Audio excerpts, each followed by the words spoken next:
Bismillahirrahmanirrahim. Yang dihormati juru acara majlis, barisan panel hakim yang arif, guru-guru serta rakan-rakan seperjuangan. Assalamualaikum warahmatullahi wabarakatuh. Sudah menjadi ketentuan ilahi bahawa setiap yang hidup pasti akan mati.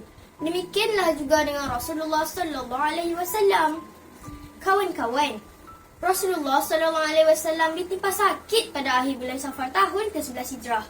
Baginda sakit kepala dan demam teruk yang berterusan selama beberapa hari. Di suatu pagi selepas waktu duha semakin meninggi, sempat Nabi berbisik kepada anaknya Sayyidatina Fatimah, juga berpesan dengan kebaikan kepada cucu-cucunya Hasan dan Husin.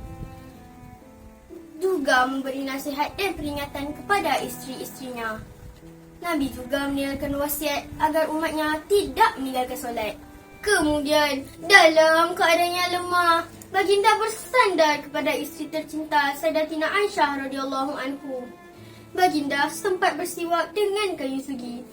Tidak berapa lama selepas itu, baginda pun mengangkat tangannya ke arah langit, diikuti dengan renungan matanya ke atas, disusuli dengan gerakan bibirnya. Aisyah telah mendengarkan ungkapan terakhir yang dilafazkan oleh Rasulullah sallallahu alaihi wasallam, iaitu, bersama-sama orang yang engkau beri nikmat kepada mereka daripada kalangan para nabi, orang-orang beriman, orang-orang syahid dan orang-orang soleh. Ya Allah, ampunilah aku dan rahmatilah aku, serta pertemukan aku dengan kekasih yang tertinggi. Ya Allah, kekasih yang tertinggi. Ya Allah, kekasih yang tertinggi. Ya Allah, kekasih yang tertinggi. Lalu, tangan baginda pun layu turun ke bawah. Maka, baginda pun terus bersama kekasihnya yang tertinggi. Dan tibalah waktu ajal bertamu penuh ketenangan, jiwamu berlalu linangan, air mata syahdu iringi pemergianmu.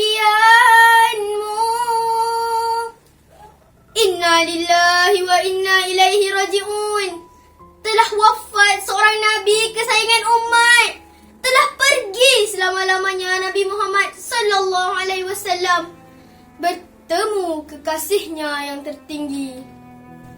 Suasana di Madinah pada ketika itu diselubungi rasa pilu apabila berita kewafatan Nabi tersebar.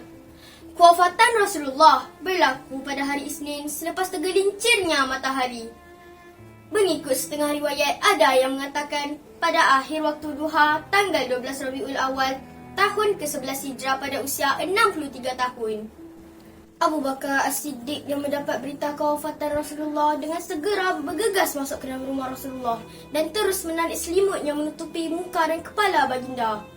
Beliau menatap dengan penuh kesedihan, lalu mengucup wajahnya mulia itu sambil berkata, "Demi sesungguhnya aku kasihkanmu lebih daripada kasihku kepada ayah dan ibuku. Inilah kematian pertama yang Allah wajibkan kepadamu yang kamu rasai. Kemudian selepas ini, kamu tidak akan merasai mati lagi untuk selama-lamanya." Kain selimut diangkat semula untuk menutupi wajah kekasih Allah yang mulia itu. Kemudian, beliau terus menuju ke masjid. Umar radhiyallahu anhu terus mengucapkan dengan tegas bahawa Rasulullah tidak wafat dan akan bertindak terhadap sesiapa yang mengatakan bahawa baginda telah wafat. Maka Abu Bakar radhiyallahu anhu berkata, "Berhenti wahai Umar, diamlah kamu." Umar enggan berhenti. Lalu Abu Bakar terus berpaling kepada orang ramai dan menyampaikan ucapan yang masyhur. Antara isinya ialah, "Wahai sekalian manusia, sesungguhnya sesiapa yang menyembah Muhammad, sebenarnya Muhammad itu sudah mati. Dan sesiapa yang menyembah Allah, sebenarnya Allah itu maha hidup, tidak mati sekali-kali." A'udzubillahi minasyaitonirrajim. Tiadalah Muhammad itu melainkannya seorang Rasul. Sesungguhnya telah berlalu Rasul-Rasul sebelumnya. Adakah sekiranya Muhammad mati atau dirinya dibunuh? Patutkah kalian berpaling tada dengan menyelewengkan agamanya? Dan sesiapa yang berpaling tada dengan menyelewengkan agamanya, maka dia tidak mendatangkan apa-apa mudarat terhadap Allah sedikit pun. Dan sebaliknya, Allah akan memberikan balasan pahala kepada orang-orang yang bersyukur akan nikmat Islam yang tiada bandingannya itu.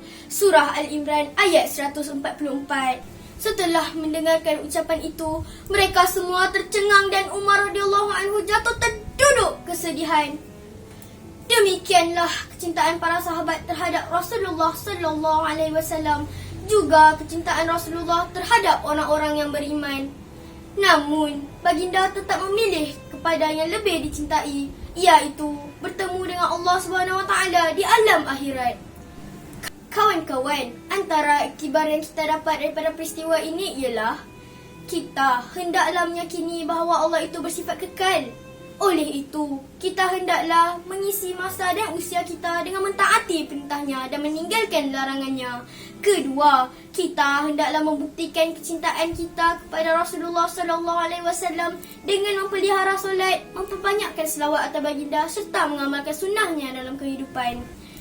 Ya Rasulullah, kau tinggalkan kami warisan yang abadi, dan bersaksilah sesungguhnya kami merinduimu. Sekian, wabillahi taufik wal hidayah. Assalamualaikum warahmatullahi wabarakatuh.